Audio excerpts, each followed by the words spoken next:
This Silver Fern Farm tip is about roasting meat, and it applies to all kinds of meat. There are 4 things you need to know about roasting. Before you start cooking, just bring that meat up to room temperature, ready to cook.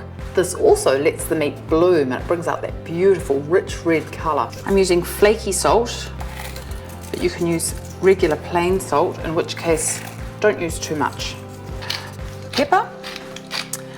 And what I'm doing here applies to any kind of roast.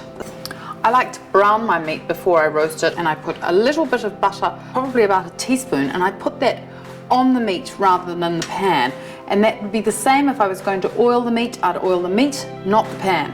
Now the reason I do this is that it contains the fat around the meat and it helps the surface of the meat to caramelize beautifully. So after about 2 minutes, you can turn the meat over.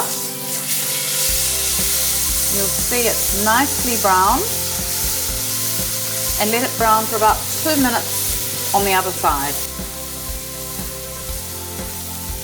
So now that's nice and brown, it goes into the oven at 220 degrees Celsius to roast. So now my meat is cooked. You need to be able to determine how cooked it is. And because I've got venison here, I want it nice and rare. So you can see as I'm squeezing it, it's got lots of give. So that means it's going to be lovely and rare. Now it needs to rest. And this is really important because it allows the juices to disperse evenly and the meat will be so much more tender. So leave it like that with a piece of tin foil and a cloth on top for about 10 minutes. The bigger the cut of roast, the longer it takes to rest. So now my meat has rested, it's time to carve it. And this is really important to notice which way the grain of the meat goes.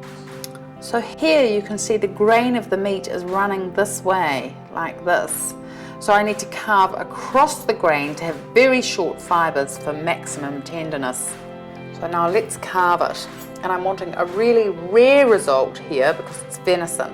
And because venison is so lean, it's important that you serve it rare or medium rare. Look how juicy that is. And you can see that this is perfectly evenly cooked all the way through. And that is what you get from resting. And you can really see how a small piece of meat goes a really long way.